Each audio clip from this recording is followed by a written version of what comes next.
Hello મિત્રો, હું છું વેલજી સણોસરા પાઘડી.com તમારા બાળકો માટે લાવ્યું છે કંઈક કમાલ. કારણ કે તમારા બાળકો આ વેકેશનમાં કરવાના છે ધમાલ.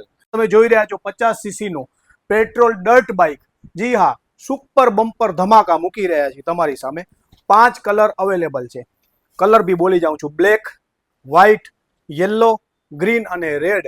કોઈ પણ કલર તમે જે ઉપર સ્ક્રીન પર નંબર ચાલે છે એમાં ઇન્ક્વાયરી કરી શકો છો. અને રૂબરૂ આવવા મિત્રો માટે ખાસ કહી દઉં છું કે એમાં સ્પેશિયલ ડિસ્કાઉન્ટ મળવાનું. જે મિત્રો અમારા શોરૂમની વિઝિટ કરે છે એને સ્પેશિયલ ડિસ્કાઉન્ટ મળી રહ્યું છે. અને ઇન્ક્વાયરી કરીને ઓનલાઈન મંગાવવા માંગતા હોય તો એક નંબર ચાલે છે, એનામાં બી તમે બધી ઇન્ક્વાયરી કરી શકો છો અને તમારા ઘર સુધી મેળવી શકો છો. સાથે સાથે સેમ ટુ સેમ સ્ટ્રક્ચર વાળું ઇલેક્ટ્રિક પણ આપણી પાસે ડર્ટ બાઇક આવી ગયું છે. તો એ પણ તમે ઇન્ક્વાયરી દ્વારા અથવા તો રૂબરૂ આવીને મંગાવી શકો છો. તો પધારો પાઘડી.com અંજાર કચ્છ અને પાઘડી.com નખાત્રાણા કચ્છ. સાથે સાથે રૂબરૂ આવવું છે ને લોકેશનની જરૂરત હોય તો જે વોટ્સઅપ વાળા નંબર છે એનામાં વોટ્સઅપમાં હાય કરશો એટલે અહીં આવવાનું લોકેશન મળી જશે.